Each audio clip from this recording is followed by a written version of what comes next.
Hello, I am Roberto Caldara. I would like to show you our studies of the tribe Chonini. Since about 10 years, I and Michael Kostal are working on the Weevil tribe Chonini.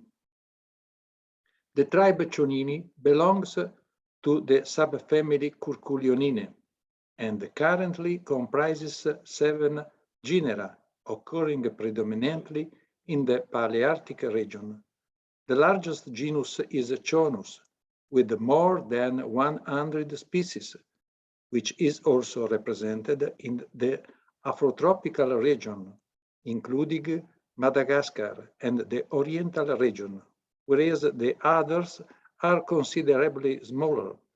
They are Cleopus, Stereonychus, and Nanomicrophyes from the Palearctic and the Oriental regions, each including at most a dozen species, and the monotypic Chonellus, Patialus, and Stereonychidius. The larvae of Chonini are ectophagous, living externally on their host plant or hidden between adjoining leaves and feeding on flowers and leaves. It is an uncommon feature in weevils that they share with the unrelated Hyperine. Although legless, they move nimbly on plant surfaces using a viscid mucus that they secrete. At the completion of their development, the larvae produce a chitinous substance for the construction of a spherical translucent cocoon, generally on the underside of leaves or branches, rarely inside flower calyces for pupation. Finally, adults exit the cocoon, surgically cutting it with their mandibles.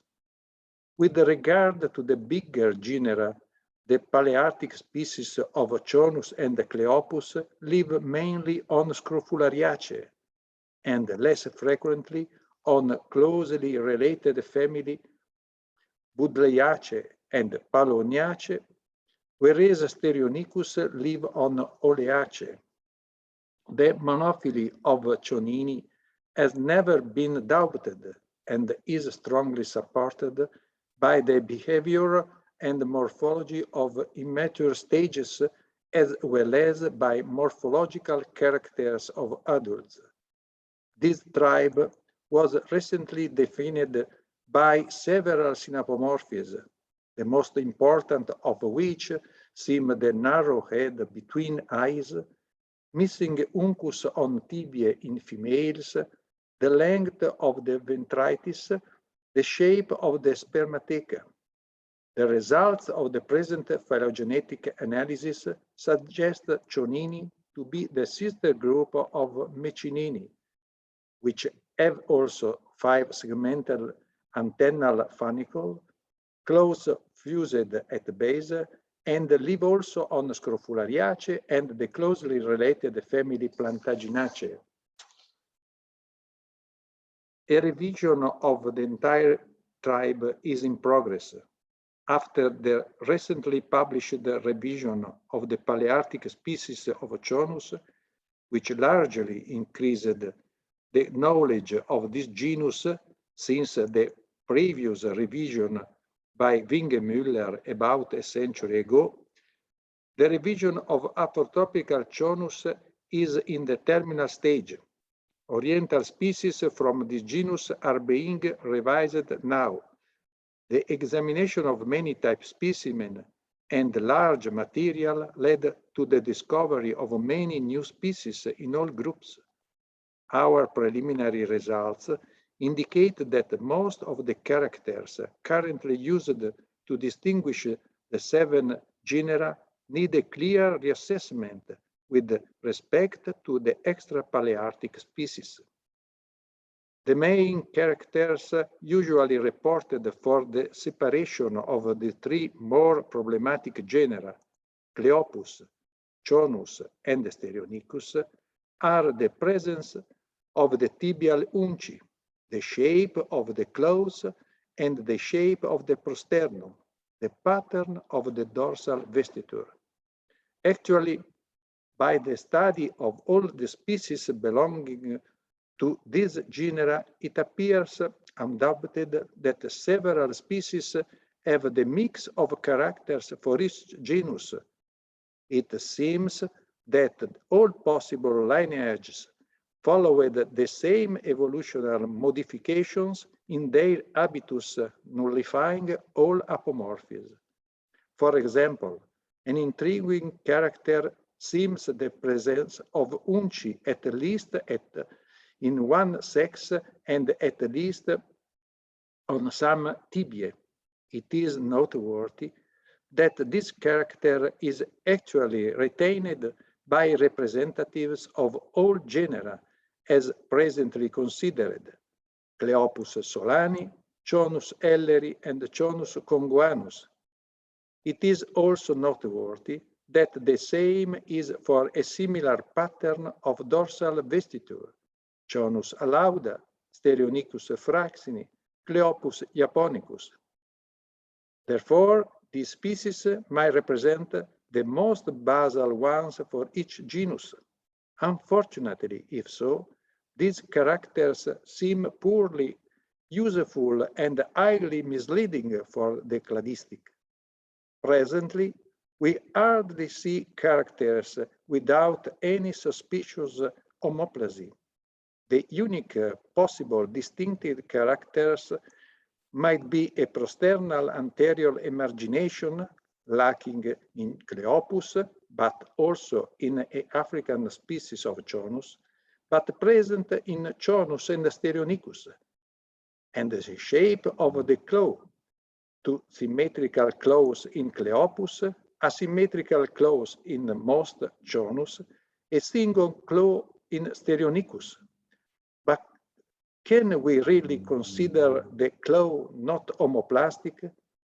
In several unrelated species of Chonus, the claws are almost symmetrical. With regard to Chonus, the habitus of the Afrotropical and Oriental species is similar to that of the Palearctic one. However, almost of the extra-Palearctic taxa lack the two characteristic black spots on elytral sutural interval present in most of the Palearctic species, and in addition, many of Southern African and Madagascar members of the genus have 2 or 4 small pronotal tubercles not present in the Palearctic species. However, preliminary biological data reveal that also Southern African Chonus are frequently collected on Scrofulariaceae and Budleiaceae. It is well emphasized on the maps that the distribution of Chonus in the Palearctic and Afrotropical regions copies almost perfectly that of the Scrofulariaceae, although in northern and northeastern Africa, area in gray, only very few species of Chonus are known. The species included in Cleopus share several plesiomorphisms, such as anterior margin of the prosternum lacking emargination and symmetrical claws, but no apomorphism. Interestingly enough, Cleopus japonicus seems more similar to Stereonychus than to Cleopus solani. Among Stereonychus, there are species with or without unci, and with or without a prosternal sulcus. Presently, this genus is characterized by a unique anticipated apomorphy, claw single. However, it is noteworthy that Stereonychus rufobruneus from the Canary Islands has a small second claw, as in some Chonus, and that some South African species have a single claw at least on some legs. Therefore, is the character state single claw a good synapomorphy or a homeoplasius state? And now, how to solve this puzzle? At the moment, we are really not optimistic about a good separation of the traditional Palearctic genera at the world level only based on alpha taxonomy in the adult, if we do not find new characters.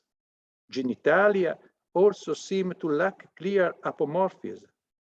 A detailed study of the immature stages may be useful, as recently highlighted. Our plan, after the very soon completion of the revision of extra-Palearctic Chonus, will be the taxonomic revision of Cleopus and Stereonychus.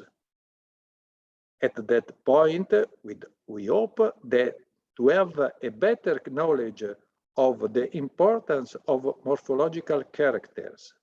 We think that a support for the taxonomy might be offered by a molecular study.